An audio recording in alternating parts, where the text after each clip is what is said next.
So let's dive back in to John Locke and look at his iteration of the social contract.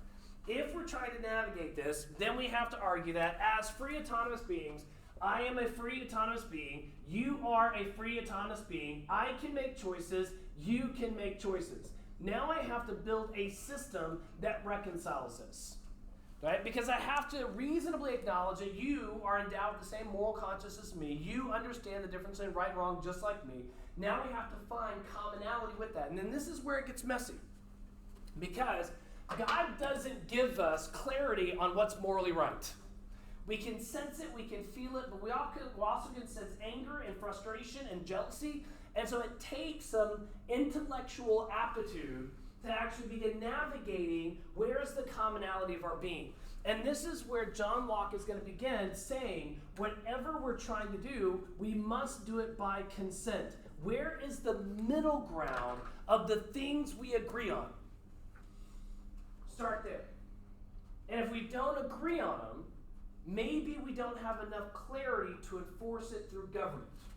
But we have to conceive that if somebody is able and willing to do good, then somebody is able and willing to do evil as well, right? So Locke is going to pick this up and say, a state also of equality, wherein all the power and jurisdiction is reciprocal. So everything we do, you can provide a counter-reaction, right? So it's not just you. You put yourself in the world, and because the equality of all men, other people are going to put themselves into you, right? Whether you like it or not. I know that sounds really bad, but that's exactly what's happening. You came to my class, and for whether you like it or not, I will always be some crazy professor you had for at least 2 days in college, right? You will never get rid of me, right? Ever, right? And some part of my brain will never be able to get rid of you, right? That everybody you come in contact with, there's a constant kind of play of human action.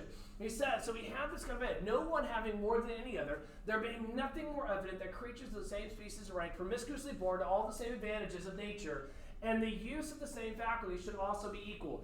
This is something that's very, very big with Locke. By nature, you are equal. Like I said, if you actually understand Locke, Locke destroys any argument for slavery, because it denies the slave the opportunity to own their own choice.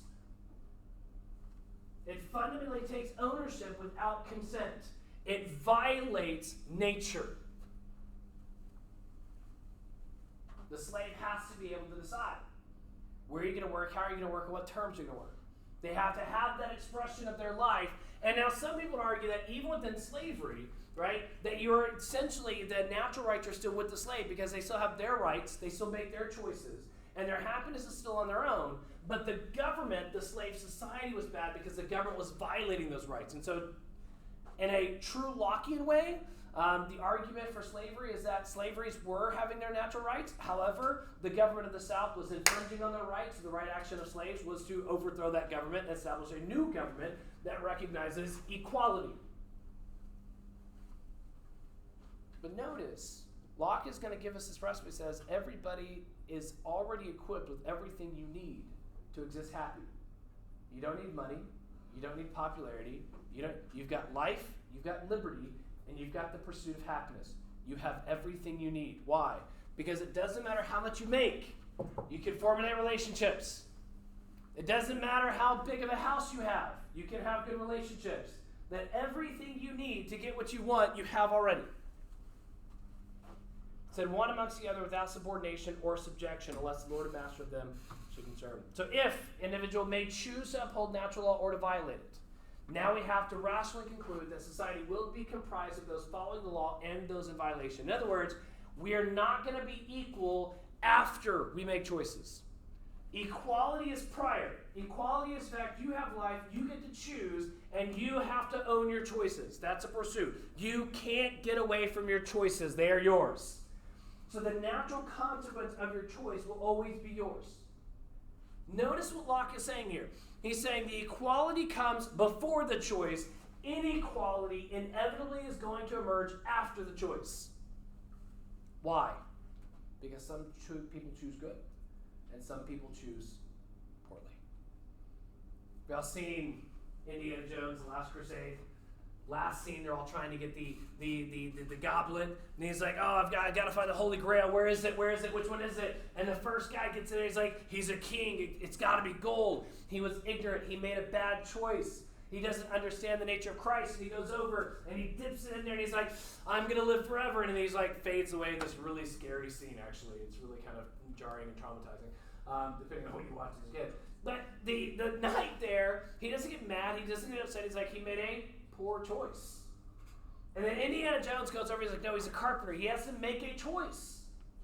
His life depends on the choice.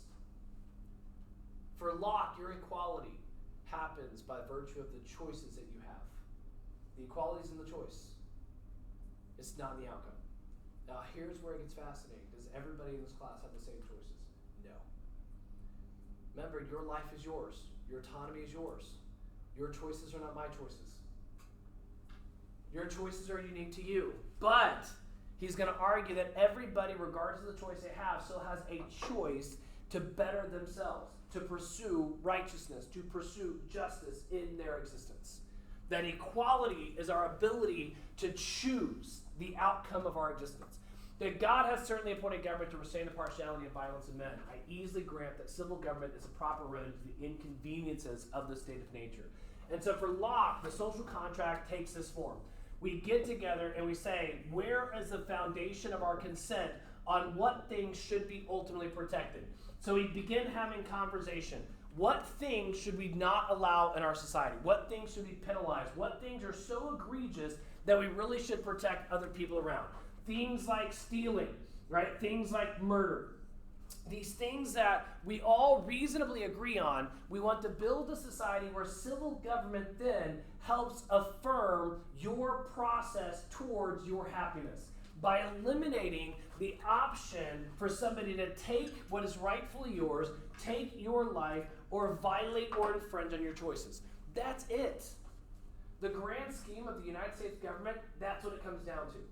I'm going to show you that overwhelmingly in class. The founding fathers didn't agree on a lot of morality. They really didn't. So what were we supposed to do? They said we agree on what we agree, we protect what we agree, and we leave everything else for y'all to decide. So American freedom takes this iteration of saying we're actually going to have a very limited government and we're going to open up a lot of America to let people decide. But if we let people have a wealth of decisions, it means the variations between the high and the low are going to be exacerbated because the variations of choice are going to allow higher highs and lower lows, potentially. But what we're going to have in America is you can't blame it on the government, you can't blame it on anybody else. A lot of times it's your choice. You chose. You've got to make decisions every day. And some of you are like, well, it wasn't my choice. I had that. We'll cross that bridge. But for Locke, the iteration is we should have a government that does give people reasonably, right, the same opportunities. Thus, restriction of an unnatural action enhances and enlarges the scope of individual freedom. By telling somebody else they cannot kill you, I protect and enlarge your freedom. By telling somebody else they cannot steal your possessions, I protect and enhance your freedom. So the proper understanding of a Lockean form of government is government should only do those things which by extension protect and enhance your ability to operate autonomously within a given society without hurting anybody else. It is for this reason I tend to be somewhat lax. People are like, we need to regulate gay marriage. I'm like, why? Why are we in the marriage business at all? Do we have a clear consensus? Does regulating marriage individually do it, or is it them?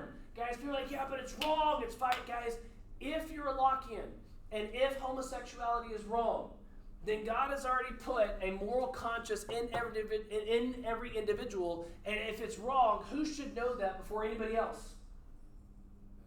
They should. And they're going to have to struggle through their existence to that end. If it's not violating, then they're going to be okay. They're going to be able to work that out. But it's not my job unless they're running over here and hurting me and browbeating me with their like, you must accept me. Now they violated my right to be an autonomous being and hold my opinions. That government allows true tolerance. A Lockean government allows true tolerance because we have to accept there's certain aspects of the moral code that we just don't agree on, we don't know for sure. So people always ask students in class, they're like, yeah, but Crosby, gay kids are getting beat up. Guys, if somebody beats up any other human being for any other reason, that's a violation of their physical existence. That is wrong, regardless of the reason. The number one type of kid to get beat up is a fat kid. And yet we don't have Fat Kid Pride Month.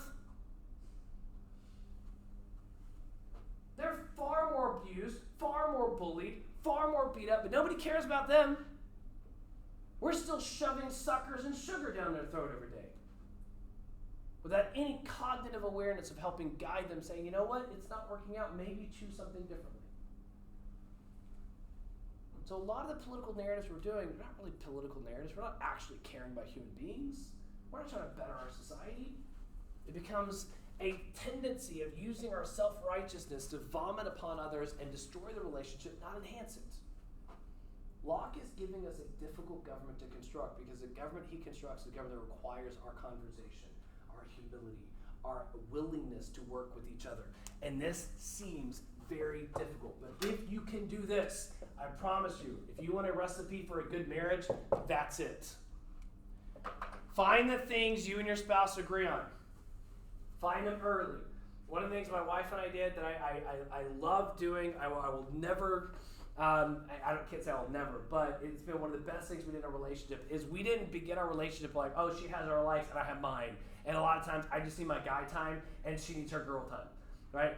I point blank up front with my wife, I'm like, you know what? I want to know who you are. I want to get you. I want to share your interests. Eventually, every friend we have will fall by the wayside, but this is going to be the priority of my existence. And so if my wife had an interest, I took an interest in that interest. Tell me about it. What's going on? Well, I want to garden. Okay, I'll go garden with you. Right? Do you like gardening? No. Well, I'll garden with you. I don't know. I may like it. I've never gardened before. But working in dirt outside, not really. But I started gardening, and now I raise sunflowers every year. I have neighbors that run around my house. They just stop to look at my sunflowers. Right? Why do I do that? Would have never done that if I didn't invest in interest. And because I invested interest in her, she also reciprocated and said, fine, I want to know more about you. And so I can say, I don't like this, I don't like Halloween, I don't like... If you only focus on the things that separate you, you're going to end up separated. Where's the commonality? Where's the overlap? Locke says, we all make decisions. And if there is a uniform moral giver, then there's going to be some boundary in the middle that is going to unite us all. And if we focus on that boundary in the middle, that unification point, and guys, every major theory I think hits on that, which is why we're inundated with love. Like, oh, love, what is it? Something unites us, joy, laughter. Have you ever, like the conceivable understanding of laughter? Laughter exists almost in every single culture on the planet, regardless of what language they speak. Why? Why do we laugh? There's something here. What is it? But if I have people pursuing this, theoretically I have other people not pursuing it. I may have other people taking advantage of it. I may have other people that seek to choose poorly, to advance their own position at the expense of the group, at the expense of somebody else. So in a Lockean government, the purest understanding of Lockean government is government then separates and protects the good from the bad, tries to eliminate evil action to protect and enhance good action. I had a conversation with an educational administrator. I do education consulting on the side. And she made a comment. She said, we want to have a school, and in our school, all students are welcome. And I point blank asked her, I'm like, is that true? She was like, yeah, well, all students are welcome. No, they're not. The Uvalde shooter was a student. Former student. Were they welcome? Guys, at some point, you have to draw a line in the sand and say, you are not welcome. If you are going to violate the ethic we have constructed, you are not welcome. At some point, there is a place for intolerance. But that intolerance has to be had based on a large consensus of the group. Because if the group all agrees that no, this will not be tolerated, guys, this happens early. This happens early. If you're playing a game on a playground and somebody jumps in the game and starts violating the rules, what happens naturally? Does everybody destroy and quit playing the game? No, historically back in the 80s, we thumped them in the nose and kicked them out of the game. That's how it works. You play by the rules. Well, who created the rules? We did. How many of y'all backyard football? Backyard football had no rules other than the rules you created. But when somebody jumped into that game, like, well, I'm going to do it this way. Screw you. Go play somewhere else. You are not welcome. And you formulate rules that way. Guys, it's only in the modern society where teachers are like, hey, guys, no, y'all be nice. Let him play. Let him play. No. No, you don't get to play if you're not going to conform to the rules. This is the group rules. This is how we play. This is what guarantees that everybody in the group gets a fair shot. If you come in and play by your abstract rules whenever you want, now we don't have a group anymore. You've destroyed the very foundation of the group. Now what happens if you want a rule change? Okay, what's the right way to do that? You petition the group and say, hey, can we play like this? Okay, well, we can try that. We can talk that. So notice that everything happens by consent. Everything happens by discussion. But we don't simply tolerate everything in a Lockean society. You build rules by consensus, and you operate and enforce those rules. Okay, with me so far? So, God established natural law to create humanity equal, reasonable, and responsible for upholding moral elements of the law. And I do mean that, reasonable and responsible. The articulation is that you are aware of a moral code and that you have a responsibility to pursue it and apply it. And that your happiness will be conditional on the extent that you do that. Right? So if you live in rebellion, right, like Simba, if you're constantly justifying bad action, turning your blind eye and say, no, I'm going to do it anyway, then the argument of Locke is that you will find yourself in depression and anxiety, even if you're toking up on drugs every weekend, just like Simba was with Timon and Pumbaa. We see that element again and again and again. You can run as far as you want to away from right action, but if you're a Lockean, right action will never leave you. Jiminy Cricket will find you. Men are born without knowledge. Tabula rasa must learn through experience what the moral law requires. In other words, if you want to know what's right and wrong, you're going to have to mess up. It's one of my biggest arguments against many of those on the right. They want to split the world in sinners and saints. Tend to disagree. Like we're all sinners, we're all a little bit saints, but you don't know wrong and right until you've messed up. And guys, some of the hardest lessons you'll learn are when you do mess up. Some of the things you carry for the longest time is when you do hurt another human being, intentional or not. If you allow yourself to reflect on that, that'll guide you. That'll orient you.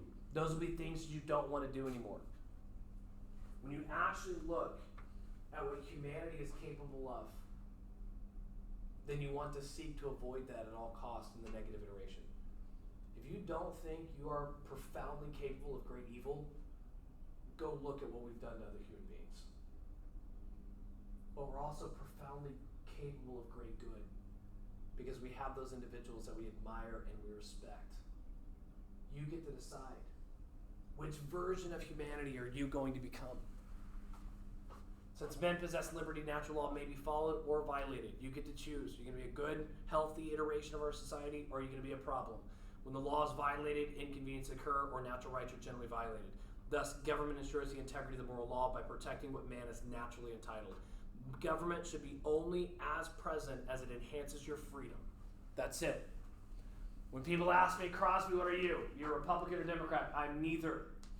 I think both of them have made far too big of a government. In my estimation, government should remain small. You should not actually hear much about the federal government at all. Right? Why? Because they don't have a good. When I put the government in charge of education, now I have somebody trying to indoctrinate and control education. Let us figure that out. When you put government in charge of marriage, now you have some people want to be married, other people want to be married, and you're like, it's not love. It's not about love. We have all these political arguments. Meanwhile, what is the government supposed to be doing? That's a conversation our founding fathers had to do. What moral arguments are we going to reconcile? And when we go through this class, I'm going to show you that. Now, I've already hinted at this, but point blank, Locke is going to stay with us. Our founding fathers loved and adored John Locke. The American system of government is a Lockean system of government. And by doing so, we rejected Hobbes. But we also have to talk about one other person, just to complete the narrative and give us the last answer to the question.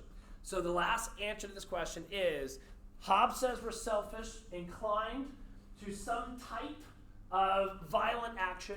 Locke says we're neutral, we learn, we grow, we mature, or not.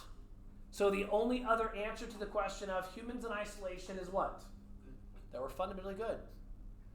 Jean Jacques Rousseau is going to be a French romanticist, and he's going to come along and say humanity is fundamentally good. And I'm about to blow your minds, because I'm going to tell you something. There is no fundamental difference between democracy and communism. They are pulled from the same philosophical roots. They are the exact same narrative. And because of mass ignorance, we have no idea what they each one entail. And when people argue communism, they don't actually understand the thing that they're arguing, just like when they argue democracy, they don't understand the thing that they're arguing. They're arguing some elusive notion of rights and love and choice, but that's Locke. And Locke suggests that we should be intolerant at times to protect the ethic. This whole free society of just trust people and let them do that, you have to build that on a base that people are fundamentally good. And that only if you try to control them will evil emerge, which is exactly what Rousseau gives us. And so Jean Jacques Rousseau is going to be a sad fellow. The more I studied him, the more I researched him, he is really, he's really a sad story when you get into Rousseau. His mother dies while giving birth to him. His father blames him for her birth. He effectively is kicked out of the house at a very early age by 10. He's shipped off by a teenager to a Catholic monastery where he's raped by, but essentially a foreign dignitary, yes.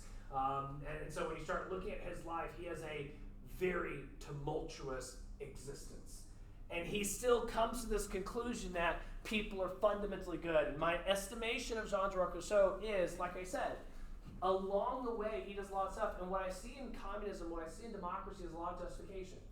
It's a lot of, I don't want to take responsibility. I just want to believe something to be true, because there's not a lot of logical consistency here. There really isn't. Right? Even at the beginning, he's going to argue that, well, Jean Jacques Rousseau, how can you argue all people are good? The evil in the world, the wars, the calamity, the violence, how are we good? And Rousseau says, I'm going to tell you. You're looking at what man is today, not at what he was originally. He said man originally was by himself, alone. Therefore, man by himself could not possibly have been selfish or evil, because there was nobody else in existence for him to be selfish or evil with. So man, isolated, was happy.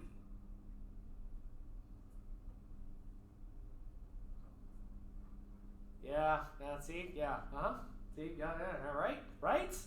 She's like, wait, Crosby, didn't you just tell us that Locke argued that it's about, yeah, Locke said that.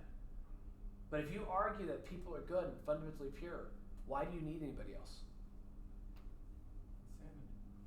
No, you don't need anybody else. You're perfect, you're pure. You're good just the way you are. Do whatever you want to, whenever you want to do it, because you're good. Good, little buddy. And you should just be allowed to do whatever pops into your little head whenever you want to, because if you don't have the societal restraints, if you're not forced to serve the man, if you're not forced to go to work and to participate in some societal nonsense, then you would just naturally exude goodness and happiness and harmony. He says, to know the source of inequality among men, beginning by knowing mankind, but how should man hope to see himself as nature's made him across all the changes and successions of place and time as produced in his original constitution? How can he distinguish what is fundamental in his nature from the changes and additions which the circumstances and advancements he has made have introduced to modify his primitive condition? In other words, what he argues that the biggest mistake both Hobbes and Locke make is they look at man now and they assume that this is the way man has always been. But he says man has changed, which is a big argument, because now you have to ask yourself, can man change? Can the condition of man change? He says, like the statue of Glaucus, which is so disfigured by time, seas, and tempest, that it looked more like a wild beast than a god. The human soul, altered in society by 1,000 causes, perpetually recurring by the acquisitions and the multitude of truths and errors, by the changes happening to the constitution of the body, and by the continual jarring of the passions, has, so to speak, changed in appearance so as to be hardly recognizable. In other words, what Jean Jacques Rousseau is saying is, we were designed perfect. We were designed pure. We were designed good. But living has ruined us. Life ruins us. As you live, you're beaten, you're bruised, you're broken. So how can I look at the broken, the statue of Glaucus, that when he was originally crafted, was pure, was solid, was good, but had been so beaten up that he looks like a wild beast. He's hardly recognizable. He's saying that man today is hardly recognizable based on his original form. He said, but his original form was good. The primitive condition. Guys, we have bought into this. The education system is built into this, that we just need to not get in the way of childhood. Just let kids naturally develop. They're just naturally good. Kids are innocent. Like, if you've ever heard the phrase, kids are innocent, where does that phrase come from? When are kids innocent? Again, I'm a Lockean. I think we learn by experience, but I'll tell you, I have 4 kids. They are not innocent. Kids are little parasites on humanity that you hope that you mature enough so one day they can begin to learn and give back. Do you think they're innocent up to a certain age? No. No, nobody's a kid. I'm a Lockean. There is no innocent or guilt. There's existence, there's choice.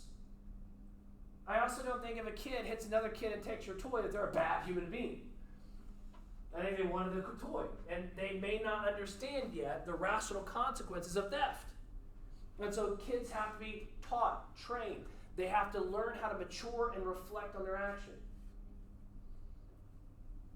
Innocent? Are Indians innocent? Native Americans Indian? Or Native Americans, indigenous people, are they innocent? Guys, we teach this narrative in American history like, oh, if it wasn't for those, white settlers, the Native Americans, the indigenous people, they just got along and they, held hands and they sang Kumbaya. They raped, pillaged, and destroyed each other. Do your history. We keep buying into these narratives that are incorrect. Guys, even slavery in the United States, we want to beat up European culture like, oh God, European culture had slaves. The African Barbary pirates of northern Africa enslaved more European whites than the Europeans did. And yet nobody's talking about the Barbary pirates and the slave trade of northern Africa. Nobody's talking about the slave trades in Islam. Why? Because racism is powerful politically here. And so we keep beating it up here. Because we use it politically here. And it's worked effectively for about 150 years. It still works. But would they just been perfect in their natural state? Guys, go look. I'm not saying slavery is right. I'm not saying slavery is right at all. But I also don't think the white man went into a perfect, peaceful Africa. Go do your studies. Africa's a continent with multiple countries, and those countries have been at war for a very long time. Rousseau says, no. Civilization corrupted us. If we were left alone in our primitive state, we were more peaceful. Were we? Guys, Thomas Jefferson bought into this narrative. Thomas Jefferson was more Rousseauan, which is why Thomas Jefferson did not agree with a lot of the founding fathers on the government we should have. He was like, no, just let the people. People are good. Trust the people. Once again, do we see peaceful? Do we see the same inclinations? We wrap ourselves around. Guys, this is big in America today. You have a lot of African Americans like, I'm going to go back to my African roots. Guys, again, I don't want to be insensitive, but we never look at white people and be like, you know what? You come from, Europe, and Europe, just like Africa, is broken into a multiple of continents, right? So you don't see, like, if I look at a white guy walking around a Scottish kilt, I'm like, wow, that's sad. I'm like, dude, you're in a kilt. We advanced. But I would see an African-American woman in some indigenous dress that she got for $2 at Ross. I'm like, oh, look, she's getting in touch with her heritage. When did she go to Africa? What heritage? What group is she part of? Is this really innocent? Guys, these are difficult questions. What does the biblical narrative tell us? In the beginning, God created man. And behold, he looked on his creation and said, it is Does Rousseau have an argument here? Did God create man good? Rousseau could say yes, in the beginning man was good, but man changed. But was man good in the beginning? Man had something.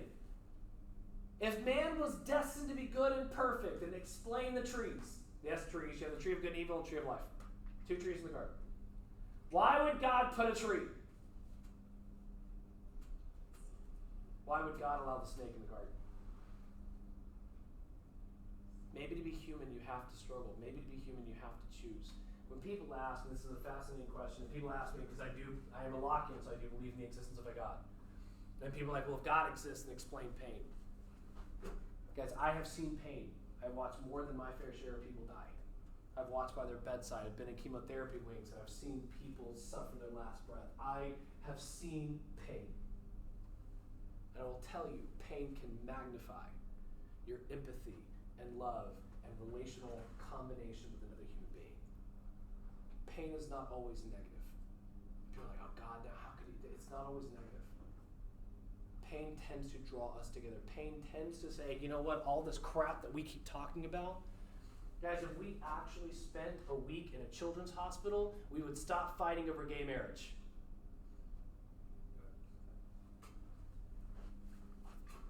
Point blank.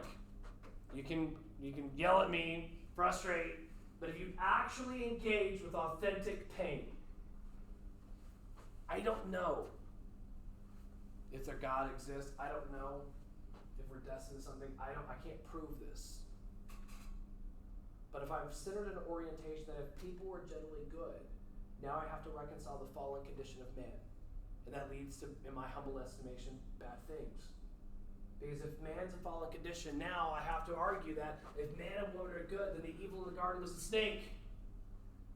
Now, instead of man being the center of the fallen, man's not the center of the fallen, it's the devil. No, follow this logic. Follow this logic. When people say we have Marxism in the United States, follow the logic. What he argues is that we would have been good had it not been for the devil. So if you want to recreate a perfect society, who do you have to identify? You have to find the devil and you have to kill it. You have to find the privileged. You have to find the historic abusers of goodness. That goodness and evil aren't inside you. They were external. They were out here.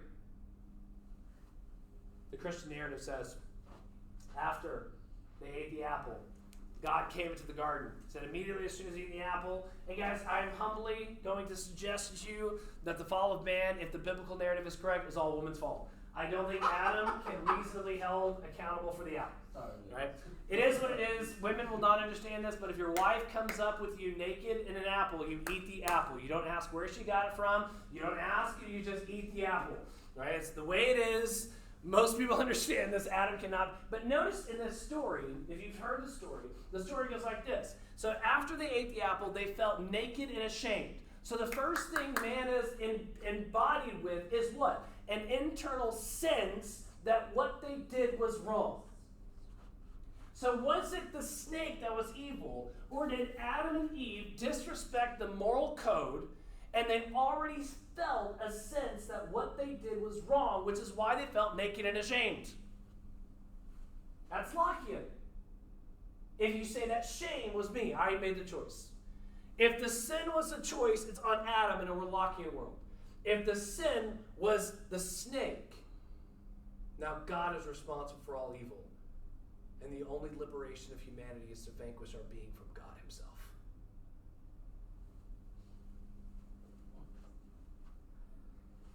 If the sin is our choice, then we have the choice to pursue God, or the moral code, or the choice to pursue the lack thereof. The first thing that happens is shame. But notice, because God, the whole Christian narrative is built around this narrative. Once man said we were separated from God, we were kicked out of the garden. Wait, not so fast. We weren't kicked out of the garden yet, were we? If you've been to church, the story goes like this. God then comes walking in the garden looking for Adam, which is funny. Right? That if God is coming in looking for Adam, and he's saying, hey, Adam, where are you? He's God. He knows where you are. Why is God calling out Adam? Why is he saying, hey, Adam, where are you? What is he offering? Huh? Reflection. He's saying, Adam, own it. Adam, own it. I already know you messed up. I already know it. I'm God. Adam hid, covered himself, trying to cover his shame. And then God finds him and says, hey, get your butt out here. Because, it's my God, I can make him sound however I want to. Says, Adam, what happened? And Adam's like, oh, he's like, you're wearing clothes, dude. What are those? It's like, oh, I just wanted to cover up. I felt, naked. Which is an ironic kind of element when you look at nudity as an evil and why we're ashamed of it. That's a whole period of psychology built on that.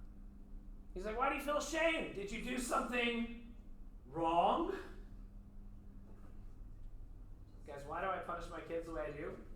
Because the exact same thing God did. Why do you feel ashamed? Why do you feel bad? Did you lie to me?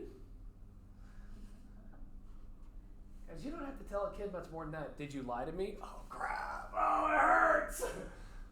Why? I don't know. And Adam says, it wasn't me. It was that woman that you put in the garden. What does Adam do? Does he own his choice, or does he blame God? So God's like, all right, that's the way you're going to play it. Eve, is this true? Did you eat the apple? I told you not to. Did you? It wasn't my fault. It was that snake that you put in the garden. So the evil of man is not a condition of my choice. It's God's fault. The biblical narrative in this ironic twist, Rousseau interprets this as, no, the problem is the snake. I interpret this as the problem is choice. Yeah. And if the problem is choice, God is giving Adam a chance. Say, are you going to own this? Guys, what happens if Adam had fallen on his face at the point and said, you know what? I was wrong. I was wrong. It's my fault. It's not the snake. It's not my wife. I did it. I was wrong. Would he still have been kicked out of the garden? The story goes, snake, what are you doing? I just offered. I didn't force it down her throat. I didn't tell her. I told her the truth. Because once you eat the apple, once you participate in wrongdoing, what happens? You're more knowledgeable of wrongdoing. Once you hurt, you know what it is to hurt. Now the question is, when do you use that? Once you've been lied to, you know how to lie. Now what do you do with that? The grand scheme of human possibility was open for humanity. But did it diminish our choice? Rousseau says yes. That at that point, even though we were noble and inclined towards compassion, society has ruined this. We started to compare ourselves with each other. He says amour propre, right, which is self-love. He says it's a purely relative and fictitious feeling which arises in the state of society, leads every individual to make more of himself than any other, causes the mutual damage men inflict upon one another, and is the real source of the sense of honor. What Rousseau says is, what we did is we claimed to be better than others, and society allows us to sanctify that. You get to own stuff, and because you get to own stuff, you can own stuff I can't have, and then you're better than I am because I can't have what you have. So society doesn't make us better, society destroys who we are. Whoa, whoa. Guys, you see what I'm saying here? Hobbes says society is necessary to remedy the condition of man. Rousseau says no. Society is the evil. Allowing people to own stuff is evil. Allowing private property is evil. Anything beyond accepting people just the way they are is evil. Guys, where do you go with this? Anybody know? Once Rousseau articulates this thing of like, okay, so we have to, what, destroy society? Guys, effectively? Yeah. Rousseau says you need small, direct democracies where everybody has a voice, everybody has to say, everybody gets the same thing. The mob controls everything, because if the mob can control everything, the mob is reasonable and passionate and perfect. That if we can look in each other's eyes, we wouldn't willingly take from each other. That we can eliminate evil, but you have to kill off all of the evil people, all the controlling society. Guys, this is the foundation of democracy. It's like, just let people vote. And because people vote, the general will, the goodness of the people will naturally emerge because they have all goodness inside them already. If you just let them vote. The vote will always render a pure outcome. Was he ever asked about that church member raped him? He wrote about it in his confession, and so he was asked about it a couple times, but it was his personal confessions that he wrote that in there. Oh. And so it's just his back history, kind of where he came to where he was. And again, it wasn't a church member. What was often is they would take drunkards and abuse them and put them in the Catholic monastery for the purpose of correcting them and converting them to Catholicism. So it was another kind of ruined individual that he was sharing a sleeping quarter with, according to his own confession. So it wasn't like, a church member. It was somebody that was in the church at the time, also going through a conversion process. So, nonetheless, when you see all the horridness that happened to Rousseau effectively ends up at the conclusion of what I'm arguing for can't possibly exist in a human society. Can't exist. All we can hope for is little small assemblies like the Mennonites or the Amish or the Native Americans, where if we build it small enough, maybe we can get some type of pure democracy. That this can't really exist in a large scale. Guys, Karl Marx is going to turn this on its head. It's like, well, if we kill enough evil, maybe. Guys, the beginning of communism, you have to kill the snake. Karl Marx articulates the proletariat and the bourgeoisie. The bourgeoisie is the higher, the controllers of society. The proletariat are the workers. The beginning of Marxism is what? Mass genocide of all those in controls of society. You have to kill the snake. And then all the ones that have been historically abused naturally rise up in their goodness, in their purity, and their lack of not being historically oppressed. And because they haven't been the historically oppressing, they have some certain goodness that the oppressors don't have. All communism rests upon mass genocide of the snake. You have to identify it, you have to kill it for this to emerge in society. And so we develop our snakes. We start a new witch hunt for the snakes. Because if we just didn't have those snakes in society, we would be good. We look at the fall of man. And is the fall of man the condition of God? Is the fall of man the condition of himself? Or is the fall of man the purposeful intention of other corrupt men? Ironically, Rousseau is going to give us something interesting. Because in order to formulate his government, he's going to require that you give up your entire being. Almost identical to Hobbes.